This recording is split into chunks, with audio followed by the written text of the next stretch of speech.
Gandang gabi, heto na po ang resulta sa ating STL Pangasinan para sa araw na to, Sunday, June 7, 2026 para sa ating third draw result. Ilabas na mga STL tickets at heto na ang resulta sa ating third draw.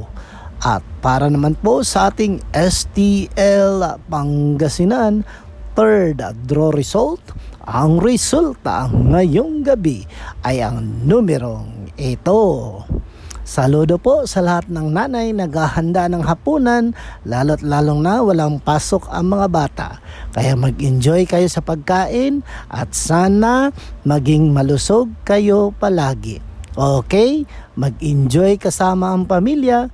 Don't forget to subscribe Purple Green TV. Paki-like, share at comment po. Thank you!